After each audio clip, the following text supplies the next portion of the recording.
Hello students, कैसे हैं आप सब लोग। आई होप आप सब लोग बहुत अच्छे होंगे और मज़े में होंगे।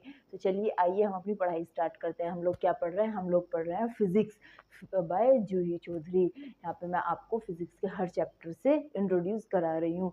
आज के इस वीडियो में मैं डिस्कस करने वाली हूँ reference frame and pseudo force के बारे में। रेफरेंस फ्रेम क्या होता है और सूडो फोर्स क्या होता है। रेफरेंस फ्रेम हमारा एक कोऑर्डिनेट सिस्टम होता है। तो चलिए बिना किसी देरी के हम अपना वीडियो स्टार्ट करते हैं। चलिए स्टूडेंट्स, हम अपना topic frame of reference start करते हैं। फ्रेम ऑफ रेफरेंस है क्या? देखिए स्टूडेंट्स, एक बहुत छोटा सा इजी सा और सिंपल सा टॉपिक है, लेकिन हम लोगों को ना ये समझ ही नहीं आता ये है क्या। जब तक हम फिजिक्स की स्टडी करेंगे हम फ्रेम ऑफ रेफरेंस को पढ़ने वाले हैं, लेकिन हम हमेशा कंफ्यूज रहते हैं यार ये फ्रेम ऑफ रेफरेंस क्या है, क्योंकि मोस्टली टीचर्स को हल्के में लेते हैं ग्रेजुअली और इसको एक्सप्लेन ही नहीं करते, बस बता देते हैं डेफिनेशन की ये फ्रेम ऑफ रेफरेंस है और बस ऐसे ऐसे इसका बला बला यूज़ कर सकते हैं। लेकिन इसका अगर हम थोड़ा सा इसको डीप पढ़े ना तो हमें समझ आ जाएगा फ्रेम ऑफ रेफरेंस कहाँ है, कहाँ इसका यूज़ होना और कैसे इसका यूज़ होना है। तो मैं आज आपको उसी डिटेल के बारे में पढ़ाने वाली हूँ फ्रेम ऑफ रेफरेंस की। तो फ्रेम ऑफ रेफरेंस की चलिए हम पहले डेफिनेशन पढ़ते हैं। क्या है frame of reference? Frame of reference को हम रेफरेंस फ्रेम भी बोल सकते हैं। तो क्या होता है हमारा frame of reference? Frame of reference is a coordinate system. जो हमारे कोऑर्डिनेट्स होते हैं ना, एक्स एक्सिस, वाई एक्सिस और जेड एक्सिस, इनका जो हमारा एक सिस्टम होता है उसको हम फ्रेम ऑफ रेफरेंस या फिर रेफरेंस फ्रेम बोलते हैं। ये हमारा एक्स एक्सिस होता है, ये वाई और ये जेड एक्सिस, ठीक है। क्यों फ्रेम ऑफ रेफरेंस का यूज़ क्यों किया जाता है? इसका यूज़ किया जाता है मेज़र करने के लिए किसी भी ऑब्जेक्ट की किसी भी टाइम पे पोजीशन, वेलोसिटी और उसका एक्सेलरेशन। ये सब चीज़ें हम मेज़र करने के लिए फ्रेम ऑफ रेफरेंस को यूज़ करते हैं। फ्रेम ऑफ रेफरेंस मैंने क्या बताया? एक सेट है कोऑर्डिनेट सिस्टम्स का, set of a coordinate system.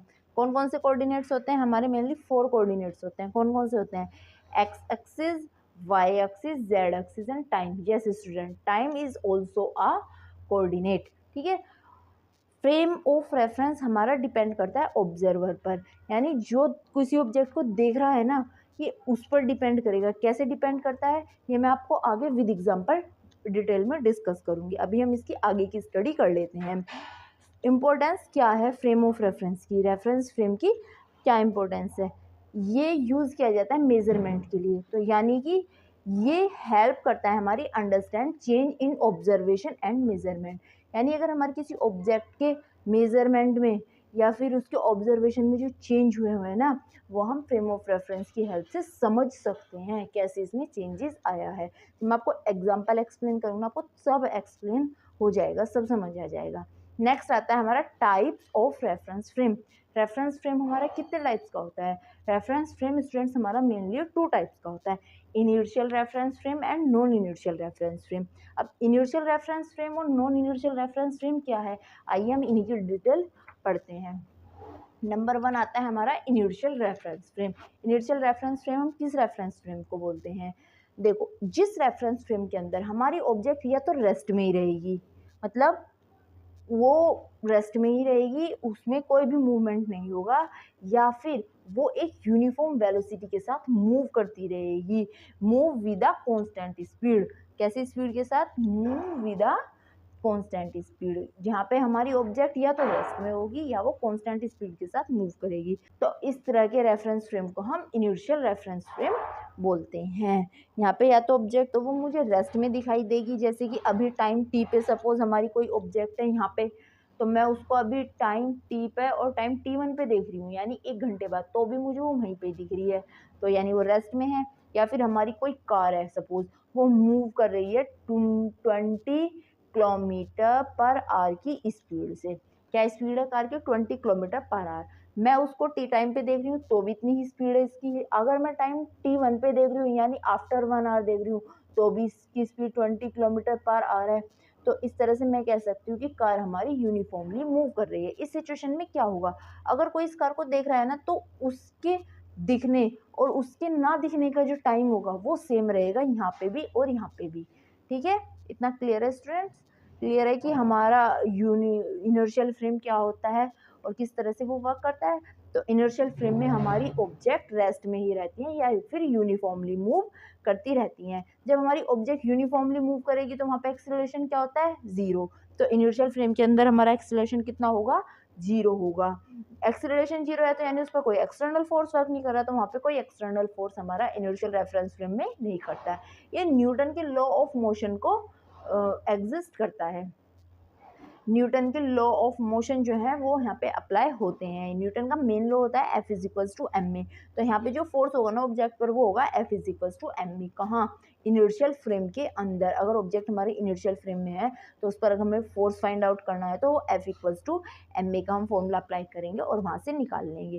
ठीक है, इसका एग्जाम्पल हो सकता है बस एट रेस्ट, या तो हमारी कोई बस रेस्ट में है या फिर वो कॉन्स्टेंट स्पीड के साथ मूव कर रही है, ये इसके एग्जाम्पल हो सकते हैं। इसके बाद आता है हमारा non inertial frame. Non inertial frame क्या होता है, नॉन इनर्शियल फ्रेम हमारा वो रेफरेंस फ्रेम होता है जिसके अंदर ऑब्जेक्ट की वेलोसिटी कांस्टेंट नहीं रहती, यानी वो नॉन कांस्टेंट स्पीड के साथ मूव करती है। कभी की स्पीड कम हो रही है, कभी ज़्यादा हो रही है, कभी कार फास्ट मूव कर रही है, कभी वो स्लो मूव कर रही है। तो इस तरह से हमारा नॉन इनिशियल रेफरेंस फ्रेम के अंदर हमारी ऑब्जेक्ट का मोशन होता है। यहाँ पर क्या होता है, फ्रेम खुद भी मूव कर रहा होता है, वो खुद भी एक्सिलरेट हो रहा होता है। इनर्शियल फ्रेम में रेस्ट में था हमारा फ्रेम, लेकिन नॉन इनर्शियल फ्रेम में खुद हो सकता है फ्रेम भी हमारा एक्सिलरेट कर रहा हो। मोस्टली केसेस में ये होता है कि फ्रेम हमारा एक्सिलरेट कर रहा होता है, यानी कि यहाँ पे एक्सिलरेशन 0 नहीं होता है, यहाँ पे एक्सटर्नल फोर्स भी हमारा वर्क करता है। ठीक है, फ्रेम ऑफ रेफरेंस भी एक्सिलरेट होता है। ठीक है, यहाँ एक बात ध्यान देने की स्टूडेंट्स, डिफरेंस समझिए इनर्शियल और नॉन इनर्शियल फ्रेम के अंदर। जो हमारे न्यूटन के लॉज ऑफ मोशन है वो सिर्फ इनर्शियल फ्रेम के अंदर ही वैलिड हैं। नॉन इनर्शियल फ्रेम के अंदर हमारा Newton's law of motion F=ma does not work, ये हमारा यहाँ पे वर्क नहीं करता है। ये मोस्ट इम्पोर्टेंट डिफरेंस है, याद रखिएगा। जैसे कि एग्जाम्पल हो सकता है एक्सीलरेटिंग और ब्रेकिंग बस। कोई बस जा रही है, वो या तो स्पीड को अपनी कम ज़्यादा कर रही है या फिर उसमें बार बार ब्रेक लग रहे हैं, तो ये हमारा नॉन इनर्शियल फ्रेम का एग्जाम्पल हो सकता है। नॉन इनर्शियल फ्रेम के अंदर मैंने क्या कहा, न्यूटन का सेकंड लॉ F=ma वैलिड नहीं होता है, वो वर्क नहीं करता है। तो अगर हम नॉन इनर्शियल फ्रेम के अंदर अपना फोर्स फाइंड आउट करें तो कैसे फाइंड आउट करेंगे, उसके लिए हमारे पास ये फॉर्मूला होता है F=ma + ma0। ma0 ए नोट क्या है, ए नोट है हमारा एक्सीलरेशन ऑफ फ्रेम। क्या है, acceleration of frame. Acceleration of frame क्या है, ए नोट। ए नोट को हम क्या बोलते हैं, एक्सीलरेशन ऑफ फ्रेम। जिस एक्सीलरेशन के साथ हमारा फ्रेम क्या कर रहा है, एक्सीलरेट हो रहा है, उसे हम क्या बोलते हैं, ए नोट। ठीक है, क्लियर है इतना स्टूडेंट्स। अब हमने फ्रेम्स के बारे में कंप्लीटली पढ़ लिया। रेफरेंस फ्रेम क्या होता है, set of coordinate system. Coordinates क्या हो सकते हैं हमारे, X Y Z and time. Frame दो टाइप के होते हैं, इनर्शियल एंड नॉन इनर्शियल। एक पॉइंट पढ़ा था हमने कि ये हमारे ऑब्जर्वर पर डिपेंड करता है। ये हमारे ऑब्जर्वर पर कैसे डिपेंड करता है, चलिए आइए मैं आपको ये एक एग्जांपल के साथ डिटेल में समझाती हूँ। Suppose this is a room. इस रूम के अंदर एक टेबल है। ओके, इस टेबल पे क्या रखी हुई है, एक बुक रखी हुई है इस तरह से। ठीक है, यहाँ पे एक ह्यूमन खड़ा है, ह्यूमन ए। वो इस बुक को देखता है तो उसको वो बुक कैसी लगेगी, देखो वो रूम के अंदर है तो यहाँ पर उसके लिए फ्रेम ऑफ रेफरेंस क्या है, रूम। अगर वो रूम के अंदर खड़ा होकर टेबल के ऊपर बुक दिखेगा तो वो किस पोजीशन में होगी, रेस्ट में। किस पोजीशन में होगी, रेस्ट में। वही अगर ये ह्यूमन इस रूम से बाहर आकर निकल कर देखेगा तो भी इसे बुक किस पोजीशन में दिखाई देगी, रेस्ट पोजीशन में। अगर ये रोड पर जाके देखेगा तो भी इसको रेस्ट में दिखाई देगी। जब ये रूम में था तो इसके लिए इनर्शियल फ्रेम रूम था, जब ये रूम से बाहर आया तो इसके लिए इनर्शियल फ्रेम क्या हो गया, घर, पूरा पूरा हाउस। ठीक है, अगर ये रोड पे आया तो अब इसके लिए इनर्शियल फ्रेम क्या है, रोड। ठीक है, रोड के अलोंग ये क्या है, रेस्ट में है। तो उसे कहीं भी जाएगा अपनी बुक किस पोजीशन में दिखाई देगी, रेस्ट पोजीशन में ही दिखाई देगी। क्यों रेस्ट पोजीशन में दिखाई दे रही है, क्योंकि उसके अलोंग सारी चीज़ें रेस्ट में है। वहाँ वो रूम हमारा मूव नहीं कर रहा है, रेस्ट में है, तो इसलिए वो रेस्ट में दिखाई दे रही है। लेकिन अगर यही ह्यूमन हमारा मून पर चला जाता है, कहाँ चला जाता है हमारा ये ह्यूमन, मून पर, अब क्या होगा, हमें पता है जितने भी प्लैनेट्स हैं वो अराउंड टू सन मूव करते हैं। यानी कि ये हमारी अर्थ है जिस पर हमारा घर बना हुआ है, ये भी अराउंड टू सन मूव कर रही है। जब ये अराउंड टू सन मूव करती है तो अगर हम मून पर से देखेंगे अर्थ को तो हमें ये मूवमेंट में दिखाई देगी, मोशन करती हुई दिखाई देगी। जब हमारी ये मोशन करती हुई दिखाई देगी, अर्थ मोशन कर रही है तो सिंपल सी बात है अर्थ पर जो कुछ भी है सब कुछ मोशन करता हुआ दिखाई देगा। इसलिए अगर ह्यूमन ए इस बुक को मून से देखता है तो ये किस पोजीशन में होगी, मोशन की पोजीशन में होगी। तो ऑब्जर्वर के देखने पर डिपेंड करता है हमारा रेफरेंस फ्रेम, किस पर डिपेंड करता है, ऑब्जर्वर पर। जब ऑब्जर्वर ने इससे वहीं पर खड़ा होकर देखा तो वो उसको दिखाई दी रेस्ट पोजीशन में। लेकिन अगर वही ऑब्जर्वर वापस मून पे चला गया जहाँ से इसको ये पूरी अर्थ हमारी मूव करती हुई दिखाई दे रही है, क्योंकि अब यहाँ अर्थ मूव कर रही है तो अब हमारा रेफरेंस फ्रेम कहाँ पहुँच गया, मोशन पोजीशन में। तो वहाँ से हमारी ऑब्जेक्ट मूव करती हुई दिखाई देगी, यानी उसके लिए बुक मोशन में आ गई। अब अगर उससे सवाल पूछा जाए कि बुक हमारी रेस्ट में है या मोशन में है तो वो जवाब देगा मोशन में है। लेकिन अगर वही ह्यूमन हमारा रूम के अंदर खड़ा हुआ है तो वो बोलेगा हमारी बुक रेस्ट कंडीशन में है। ठीक है, क्लियर है इतना स्टूडेंट्स? कोई ह्यूमन अर्थ पे ही है सपोज, तो वहाँ पर एक ही ऑब्जेक्ट के लिए दो ह्यूमंस के लिए दो रेफरेंस फ्रेम क्या बन सकते हैं। मतलब ह्यूमन की दो ह्यूमंस हैं, वो एक ही ऑब्जेक्ट को ऑब्जर्व कर रहे हैं और एक ह्यूमन के लिए वो इनर्शियल फ्रेम के अंदर है और एक ह्यूमन के लिए वो नॉन इनर्शियल फ्रेम के अंदर है। क्या ये हो सकता है, क्या ये एग्जिस्ट कर सकता है? चलिए हम अपने इस एग्जाम्पल से ये बात समझते हैं। सपोज हमारे पास दो ह्यूमंस हैं, human A and human B. क्या है, ह्यूमन ए और ह्यूमन बी है। सपोज हमारे पास एक ऑब्जेक्ट सी है। क्या है, ऑब्जेक्ट सी। अब ह्यूमन ए भी इस ऑब्जेक्ट को देख रहा है और ह्यूमन बी भी ऑब्जेक्ट को देख रहा है। ह्यूमन ए के लिए ये हमारी नॉन इनर्शियल फ्रेम के अंदर है या फिर मूविंग पोजीशन में है, और अगर मैं बात ह्यूमन बी की करूँ तो इसके लिए इनर्शियल फ्रेम के अंदर है। कैसे हो सकती है, क्या ये पॉसिबल है? हाँ स्टूडेंट्स, ये पॉसिबल है। कैसे पॉसिबल है, चलो जानते हैं। देखो सपोज मैंने मान लिया ये जो ह्यूमन ए है ना, ये किसी रोड पर खड़ा हुआ है। कहाँ है ये? रोड पर। और ह्यूमन बी और ऑब्जेक्ट हमारी एक मूविंग ट्रक के अंदर है। ये हमारा ट्रक है जो वेलोसिटी v के साथ मूव कर रहा है। तो इसके अंदर हमारी ऑब्जेक्ट ह्यूमन बी है और हमारी ऑब्जेक्ट सी है। ठीक है, अब क्या होता है, सपोज ये ट्रक पीछे से आया ऐसे, ह्यूमन ए स्टेबल है, अपनी इसी पोजीशन में है, यहीं पे खड़ा हुआ है। अब ये ट्रक पीछे से आया ऐसे ऐसे ऐसे जा रहा है। ठीक है, इसकी वेलोसिटी कम या ज़्यादा हो रही है क्योंकि यहाँ हम मान लेते हैं इसके अंदर एक्सीलरेशन वर्क कर रहा है, तो इसकी वेलोसिटी नॉन यूनिफॉर्म है। अब जब ये यहाँ से आया तो ह्यूमन ने देखा कभी इसकी वेलोसिटी ट्रक की कम हुई कभी ज़्यादा। अब ह्यूमन को ट्रक से मतलब नहीं, ह्यूमन देख रहा है अपनी ऑब्जेक्ट सी को। ए सिर्फ ऑब्जेक्ट सी को देख रहा है, तो उसने देखा सी कभी तो कम स्पीड से आगे चल रहा है, कभी ज़्यादा स्पीड से आगे चल रहा है, यानी ये स्पीड चेंज हो रही है इसकी। तो इस बेसिस पे ए के लिए हमारा ट्रक क्या है, नॉन इनर्शियल फ्रेम। क्या है ये, नॉन इनर्शियल फ्रेम, क्योंकि यहाँ पे ट्रक हमारा फ्रेम का काम कर रहा है, फ्रेम ऑफ रेफरेंस का। तो ह्यूमन ए के लिए ट्रक कैसा फ्रेम है, नॉन इनर्शियल फ्रेम है। लेकिन अगर हम वही बात करें ह्यूमन बी के लिए तो देखो ह्यूमन बी कहाँ है, ट्रक के अंदर। ट्रक किस पोजीशन में है, हमारा मूवमेंट पोजीशन के अंदर है। यानी कि जब हमारा ट्रक चल रहा है तो ह्यूमन बी भी हमारा चल रहा है अभी, और हमारी ऑब्जेक्ट सी भी। अब इन दोनों के बीच की जो डिस्टेंस है ना, बी और सी के बीच की, जो ये सामान ट्रक के अंदर रखा हुआ है, ऑब्जेक्ट सी और ये ह्यूमन, एक फिक्स डिस्टेंस पर हैं ये दोनों, इनकी डिस्टेंस फिक्स है। अब ट्रक चाहे यहाँ से आए, यहाँ जाए, कहीं भी जाइए, क्या हो रहा है, ये ऐसे चल रहा है जो हमारा ट्रक। तो इन दोनों के बीच की डिस्टेंस तो सेम है, यहाँ पे भी है, यहाँ पे भी, यहाँ पे हर जगह सेम है, ये चेंज नहीं हो रही। यानी बी के लिए जो ऑब्जेक्ट सी है ना वो स्टेबल है। क्या है, बी के लिए ऑब्जेक्ट सी स्टेबल है। तो इस कंडीशन में हमारा ह्यूमन बी क्या बोलेगा कि ये तो इनर्शियल फ्रेम है और ऑब्जेक्ट सी हमारी रेस्ट में है। तो एक ही ऑब्जेक्ट ए के लिए तो मोशन में है लेकिन बी के लिए क्या है, रेस्ट में है। तो यानी कि इस बेसिस पर हम क्या कह सकते हैं कि रेफरेंस फ्रेम हमारे ऑब्जर्वर पर डिपेंड करता है। ये कोई होता नहीं है, ये हमारे ऑब्जर्वर के देखने पर डिपेंड करता है कि वो ऑब्जेक्ट को कैसे देख रहा है, कहाँ से देख रहा है, उसे वो किस पोजीशन में दिखाई दे रही है। क्लियर है स्टूडेंट्स इतना? अब हम आगे पढ़ते हैं फीचर्स ऑफ रेफरेंस फ्रेम, यानी कि इसकी क्या क्या क्वालिटीज़ हैं। क्या क्या क्वालिटीज़ हैं? प्रोवाइड स्पेस फॉर ऑब्जर्वेशन, यानी अगर हमें किसी भी फिनोमिना को ऑब्जर्व करना है, किसी भी मेजरमेंट को, तो उसके लिए हमें रेफरेंस फ्रेम क्या देगा? स्पेस।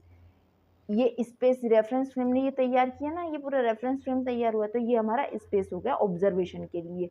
ठीक है, कि हम ऑब्जर्व कर सकते हैं।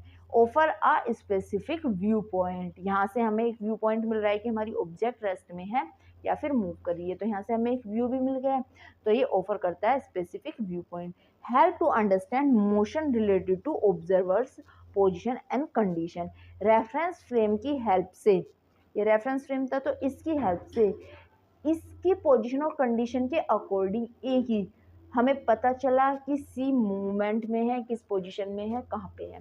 ठीक है, तो ए की कंडीशन के अकॉर्डिंग हमें मोशन के बारे में पता चला, बी की कंडीशन के अकॉर्डिंग हमें मोशन के बारे में पता चला, ए की कंडीशन के अकॉर्डिंग ऑब्जेक्ट सी हमारी मूव कर रही है, लेकिन अगर हम वही बात करें बी की पोजीशन और कंडीशन की, तो उसके अकॉर्डिंग ऑब्जेक्ट सी हमारी कहाँ है? रेस्ट पोजीशन में है। इसमें ऑब्जेक्ट सी का कोई मैटर नहीं है, यहाँ सिर्फ ए और बी का मैटर है, तो बी और ए और सी की जो पोजीशन और कंडीशन होगी उसी के बेसिस पे बताया जा सकता है कि ऑब्जेक्ट कहाँ और किस पोजीशन में है, रेस्ट में है या मोशन में है। ठीक है, इस एग्जांपल से आपको अच्छे से समझ आ गया होगा। इसके बाद आते हैं uses of frames. Inertial frame का क्या यूज है? Straight forward analyse of motion, motion का स्ट्रेट फॉरवर्ड एनालाइज ये हमें दे देता है। कौन से फॉर्मूले से? F is equal to M में हमारा फॉर्मूला होता है फोर्स, मास और एक्सीलरेशन के बीच में हमारा डायरेक्ट रिलेशन निकल जाता है। नॉन इनर्शियल फ्रेम हमारा डेली लाइफ में बहुत ज़्यादा यूज होता है, जैसे कि हमारे व्हीकल्स के अंदर होता है, ये जब हमारी कार स्ट्रेट में जा रही है, ब्रेकिंग कर रही है, एक्सीलरेशन, तो यहाँ पे हमारा नॉन इनर्शियल फ्रेम ही एग्जिस्ट करता है होती है, और ये हमारा रेफरेंस फ्रेम होता है। आई थिंक स्टूडेंट्स आपको अच्छे से समझ आ गया होगा और ये टॉपिक आपका क्लियर भी हो गया होगा। अब हम पढ़ने वाले हैं स्यूडो फोर्स। स्यूडो फोर्स क्या होता है? मैंने अभी आपको बताया ना कि जब हम नॉन इनर्शियल फ्रेम के अंदर जाते हैं तो हमारा Newton's law of motion work नहीं करता है, वहाँ पर हम फोर्स को दूसरी टर्म में अप्लाई करते हैं। कौन सा होता है? वहाँ पे हमारा फोर्स का फॉर्मूला क्या हो जाता है? F is equal to M A plus M A naught. तो ये जो एम ए नोट है ना, यही हमारा स्यूडो फोर्स होता है। कैसा फोर्स होता है ये? Pseudo force is a imaginary force. कैसा फोर्स होता है स्यूडो फोर्स? हमारा इमेजिनरी फोर्स होता है, ये रियल फोर्स नहीं होता है, यानी कि हम इसको इमेजिन करते हैं सिर्फ और सिर्फ, रियल में ये एग्जिस्ट नहीं करता है। Act in a non inertial frame of reference, ये कहाँ वर्क करता है? सिर्फ और सिर्फ नॉन इनर्शियल रेफरेंस फ्रेम के अंदर। अगर हम इनर्शियल फ्रेम की बात करें तो यहाँ पे ये वर्क नहीं करता है, क्योंकि इनर्शियल फ्रेम के लिए जो ए नोट होगा ना वो ज़ीरो हो जाएगा। तो जो हमारा एफ था, अभी फॉर्मूला बताया था ना मैंने, एफ का क्या फॉर्मूला होता है नॉन इनर्शियल के अंदर? M A plus M A naught. तो जब ए नोट हमारा ज़ीरो हो गया तो एफ क्या आ गया? M A. ठीक है, तो ये सिर्फ और सिर्फ नॉन इनर्शियल फ्रेम के अंदर ही एक्ट करता है, इनर्शियल फ्रेम के अंदर ये एक्ट नहीं करता है। Valid only in non inertial frame, या एक्ट नॉन इनर्शियल फ्रेम में करता है या सिर्फ ये नॉन इनर्शियल फ्रेम के लिए वैलिड है, दोनों ही बातें एक है। ठीक है, अब आती है बात डायरेक्शन की। डायरेक्शन ऑफ फोर्स, जो हमारा स्यूडो फोर्स वर्क करता है ना, वो ए की अपोजिट डायरेक्शन में वर्क करता है, यानी कि अगर ए हमारा इस तरह से है ना, इस तरह से रेफरेंस फ्रेम एक्सीलरेट हो रहा है, तो स्यूडो फोर्स हमेशा ऐसे वर्क करेगा। जैसे कि अगर हम किसी गाड़ी में बैठे हैं, सपोज ये हमारी गाड़ी है, ठीक है, और हम इसमें बैठे हुए हैं सीट पे यहाँ, अगर हमारी गाड़ी ऐसे जा रही है ना, ए नोट इसका एक्सीलरेशन है, तो हम ऐसे पुश बैक फील करते हैं। कई बार लगता है ना कुछ हमें पीछे को धकेल रहा है, तो ये हमारा स्यूडो फोर्स ही होता है।